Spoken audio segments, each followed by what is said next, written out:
Hi అండి. నేను ఇవాళ సెన్సెక్స్‌లో బేరిష్ వ్యూలో కాల్‌ని సెల్ చేశాను. కరెక్ట్‌గా 85,300 సిఈని సెల్ చేయడం జరిగింది. ఇప్పుడు ఆ ట్రేడ్ అనేది లైవ్‌లో రన్ అవుతుంది చూసారు కదా! నాకు 900-1000 బిట్వీన్ ప్రాఫిట్ అనేది నడుస్తుంది. మన టార్గెట్ వచ్చి 1300 వరకు నేను టార్గెట్ అనేది ఎక్స్‌పెక్ట్ చేశాను. అంటే 1400 వరకు ఎక్స్‌పెక్ట్ చేసి స్టాప్ లాస్ అండ్ టార్గెట్ 2 కూడా ప్లేస్ చేశాను. ఇంకా స్టాప్ లాస్ చూసారు కదా! నేను ట్రయల్ చేశాను 600 వరకు. ఎందుకంటే నేను మార్కెట్ రివర్స్ అయినా ఆ 600 దగ్గర ఎగ్జిట్ అయిపోతది. ఆర్డర్ అనేది స్టాప్ లాస్ అనేది.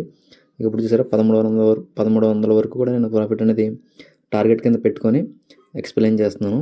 ఇక ఈ బ్లాక్ లైన్ ఉంది కదా! ఇక్కడ ఇగో ఈ లైన్ పైకి వచ్చిందంటే మార్కెట్ నేను ఎగ్జిట్ అయిపోతాను.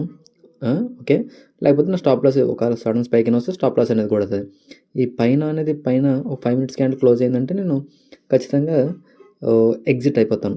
ఓకే. అప్పటి వరకు కూడా నేను ఎగ్జిట్ అవ్వను. ఎందుకంటే మంచి డోజీ వచ్చింది 15 మినిట్స్‌లో, 5 మినిట్స్‌లో కూడా మంచి డోజీ వచ్చింది. ఆ డోజీ పైనే మనం మార్క్ చేసుకొని పెట్టుకుంటున్నాం. ఒకవేళ 15 మినిట్స్ క్యాండిల్ క్లోజ్ అయితే ఎగ్జిట్ అయిపోదని. 5 మినిట్స్ క్యాండిల్ క్లోజ్ అయింది. బట్ హైని బ్రేక్ చేయలేకపోతుంది. కాబట్టి చూసారు ఇక్కడ మనకి స్టాప్ లాస్ అనేది కాకుండా టార్గెట్ హిట్ అయింది. ఆ టార్గెట్ హిట్ అయినప్పుడు నేను సరిగ్గా రికార్డ్ చేయలేదు. ఈ క్యాండిల్‌లో మనకి టార్గెట్ అనేది హిట్ అయింది. ఓవరాల్‌గా నాకు